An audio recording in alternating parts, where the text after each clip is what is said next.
ఈ వీడియోలో 7 అనే నెంబర్ని బాగా గుర్తుపెట్టుకోండి. అలాగే our gods will punish you, ఈ మాటలను కూడా బాగా అర్థం చేసుకోండి. ఇది ఎందుకు చెప్తున్నాను అంటే, ఒక వ్యక్తి ఎంతకాలం అండి అబద్ధాల మీదే ఆధారపడి బతుకుతాడు. సో ఇప్పుడు ట్రంప్ గారు, ఇతను ఎలా అంటే తన టీంని తనలాగే క్రియేట్ చేసుకున్నాడు. అందుకే యథా రాజా తథా ప్రజ అంటారు. అంటే ఈయన ఎన్ని అబద్ధాలు చెప్తాడో అతని టీంలో ఉన్న వాళ్ళు కూడా సమానంగా. ఇప్పుడు వాళ్ళ స్పోక్స్ పర్సన్ ఆ మహిళ ఏమంటున్నారు, ఇరాన్ ఎప్పుడు సరెండర్ అవ్వాలో మా ట్రంప్ గారు చెప్తారు. చూడండి ప్రగల్భాలు.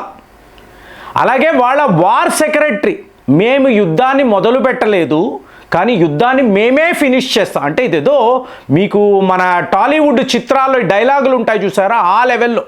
మరి వాస్తవాలు ఏమిటి అంటే నంబర్ 7ని గుర్తుపెట్టుకోండి. ఇప్పుడు పోయిన సంవత్సరము ఆపరేషన్ సింధూర్ అండి, ట్రంప్ పదే పదే ఈ యుద్ధాన్ని నేనే ఆపేను, నాకు నోబెల్ బహుమతి ఇవ్వండి, మోదీ గారి మీద జయశంకర్ గారి మీద విపరీతమైన ఒత్తిడి అండి.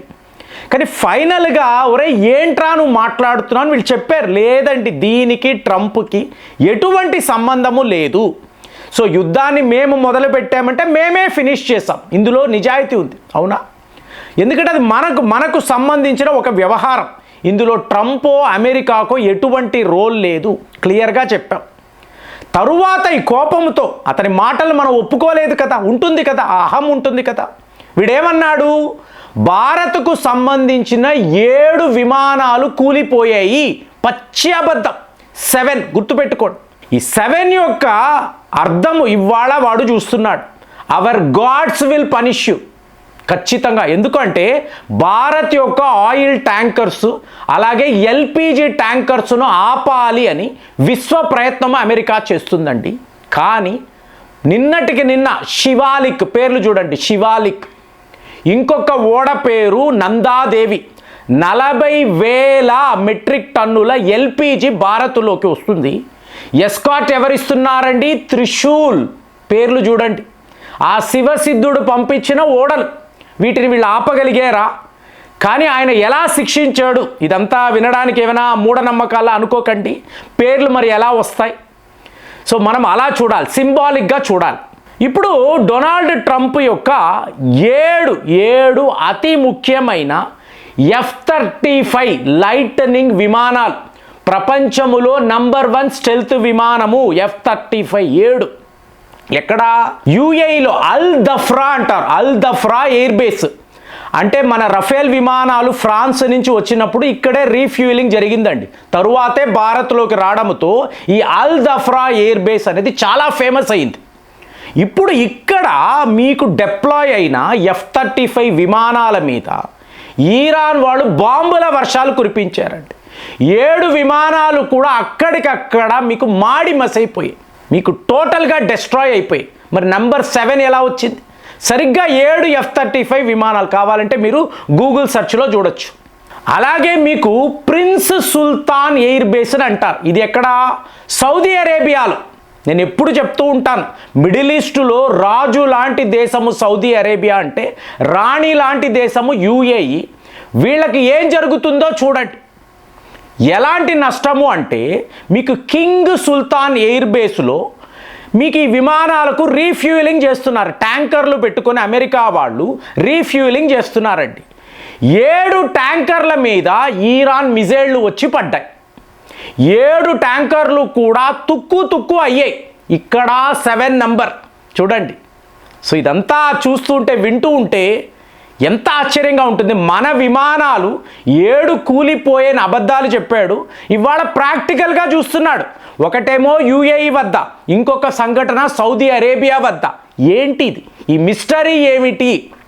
ఈ మిస్టరీ ఏమిటంటే అలాగే ఉంటుందండి, ఇవన్నీ అలాగే ఉంటాయి, మామూలు వాళ్ళకి అర్థం కాదు.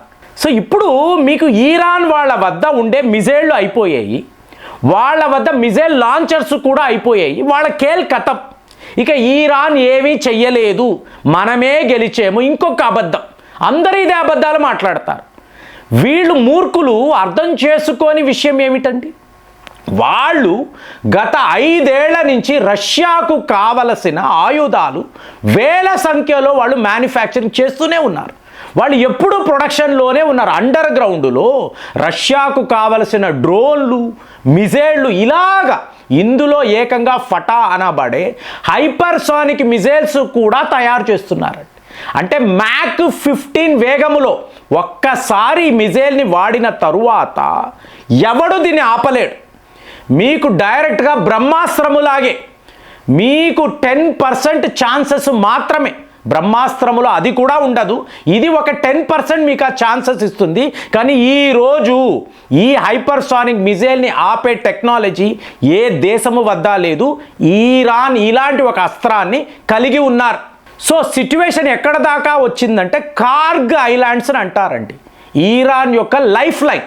సో ఇరాన్ యొక్క మొత్తం ఆయిల్ డిపోస్, మీకు ఈ పైప్ లైన్ సప్లైస్ ఇక్కడ నుంచే వాళ్ళు వాళ్ళ పోర్టు దాకా ఆయిల్ సప్లై చేస్తారు. అటు నుంచి చైనా లాంటి దేశాలకు వాళ్ళు పంపిస్తారు, ఎక్స్పోర్ట్స్ చేస్తారు. దీనిపై అమెరికా చాలా పెద్ద దాడులు చేశారండి. చూడండి, చెయ్యడముతో మీకు ఇరాన్ ఇవాళ నువ్వు మా లైఫ్ లైన్ మీదే చెయ్యి పెడతావా, ఇప్పుడు నేనేం చేస్తానో చూడు. మీకు టెల్ అవీవ్ ఇజ్రాయెల్ యొక్క రాజధాని వీడియోలు రావడం లేదండి, ఆపేస్తున్నారు. ఎంత ఒక దారుణమైన సిచ్యువేషన్లో అంటే దీనికి సొల్యూషన్ ఏమిటంటే మీరు నన్ను అడిగారు అనుకోండి, యుఏఈ, సౌదీ అరేబియా వీళ్ళు ఏం చెప్పాలంటే అమెరికా నువ్వు ముందు వెకేట్ చేసాయి, నీ ఎయిర్ బేసులు మా దేశంలో ఆపరేట్ చెయ్యకు, మీ నేవల్ బేస్లు ఇక్కడ ఉండకూడదు, మీ ఓడలు ఏవి కూడా ఇక్కడ కనిపించకూడదు, వెళ్ళిపోండి అంటే అప్పుడు ఇరాన్ వాళ్ళు ఆగుతారంట. అలా చెయ్యడం లేదు. వీళ్ళ దొంగ బుద్ధి యుఏఈ, సౌదీ అరేబియా సీక్రెట్గా అమెరికా మా ఫ్రెండ్, చాలా పవర్ఫుల్ కంట్రీ, వీళ్ళు ఉంటే ఇరాన్ని కొట్టేసేవచ్చు, మా బ్రదర్హుడ్ అంతా ఉత్తి మాటలని చెప్పి ఏదో ఒక రకంగా ఇరాన్ని పూర్తిగా నాశనము చేయాలని వీళ్ళు ప్లాన్ చేస్తున్నారు. సో ఇది గ్రహించిన రష్యా క్లియర్గా ఇరాన్కి వీళ్ళు గైడెన్స్ ఇస్తున్నారు. ఎక్కడెక్కడ ఏ ప్రాంతాలలో America, Israel, Saudi Arabia, UAE యొక్క అతి ముఖ్యమైన అసెట్స్ ఉన్నాయో గమనించి చూడండి. ప్రిసిషన్ గైడెడ్ మిసైల్స్ అంటే కరెక్ట్గా దాని మీదే కొడుతున్నారు. ఎలా కుదురుతుందండి? ఇరాన్ లాంటి దేశానికి ఇట్లాంటి టెక్నాలజీ ఎక్కడి నుంచి వస్తుంది? ఇంపాసిబుల్. రష్యా వాళ్ళు వాళ్ళ ఆయుధాలను ఇరాన్కి ఇచ్చి పలానా దగ్గర వీళ్ళు ఉన్నారు, సో వీళ్ళకు సంబంధించిన ఈ విమానాలు ఉన్నాయి, ఓడలు ఉన్నాయి. ఏంటిది ఏ లెవెల్కి వచ్చేసింది అంటే నిన్నటికి నిన్న ఇరాన్లో సెలబ్రేషన్స్ ఏమిటండి అంటే మేము మా వద్ద ఉండే మిజైళ్ళు పెట్టుకొని, అంటే దగ్గర 10 బాలిస్టిక్ మిజైల్స్ వాడాం. ఎవరి మీద? మీకు యుఎస్ఎస్ ఇబ్రహాం లింకన్ అండి, ప్రపంచంలో అతిపెద్ద యుద్ధ ఓడ, దీని మీద మేము దాడులు చెయ్యగలిగాము అని వాళ్ళు చెప్తున్నారు, వీడియో రిలీజ్ చేస్తున్నారు. నెక్స్ట్ టార్గెట్ ఎక్కడ? యుఎస్ఎస్ మీకు జెరాల్డ్ ఫోర్ట్. 5,000 మంది సైలర్స్ లోపల ఉంటారు. ఇది ఒక నగరము అని ఒక వీడియోలో మాట్లాడాను. నెక్స్ట్ టార్గెట్ ఇదే, మేము విడిచిపెట్టే అవకాశమే లేదు అని. ఇరాన్ లాంటి ఒక చిన్న దేశం అమెరికాతో కంపేర్ చేస్తే ఇరాన్ ఏంటండి? నథింగ్ కదా. కానీ మీకు మొండివాడు రాజు కన్నా అంటాము కదా, అలా తయారైపోయారండి ఇరాన్ వాళ్ళు. మీ అంతు చూస్తాం, మిమ్మల్ని అయితే విడిచిపెట్టమని చెప్పి ఒక్కొక్క దేశాన్ని టార్గెట్, అంటే ఎవరైతే అమెరికాకు సపోర్ట్గా ఉన్నారో ఎవడిని విడిచిపెట్టము అని చెప్పి ఇవాళ ఇంత ఆఖరికి హైపర్సానిక్ మిజైల్స్ను కూడా వాళ్ళు బయటికి తీసారు. అంటే అమెరికా కూడా సేఫ్ కాదండి. సో ట్రంప్ యొక్క పాపాలు మీరు చూసారు అనుకోండి, మనల్ని శిక్షించాలనుకున్నాడు. మన గాడ్స్ ఇవాళ అమెరికాను, ట్రంప్ను ఎలా శిక్షిస్తున్నారు కళ్ళ ముందు మనం చూస్తున్నాము. కాబట్టి 7 విమానాలు, 7 ట్యాంకర్లు, ఇలాగ వీడి యొక్క 7 అతి ముఖ్యమైన మెంబర్స్ వీళ్ళందరూ కళ్ళ ముందే ఎలాగా డెస్ట్రాయ్ అయిపోతున్నారో మనం చూస్తున్నాము. మరి దీన్ని ఇలాంటి సంఘటనలు, ఇలాంటి విషయాలు బయటకు వచ్చినప్పుడు మనకేమనిపిస్తుంది? అసలు మీకేమనిపిస్తుంది? కామెంట్స్లో రాయండి. మళ్ళీ వచ్చే వీడియోలో కలుద్దాం. జై హింద్.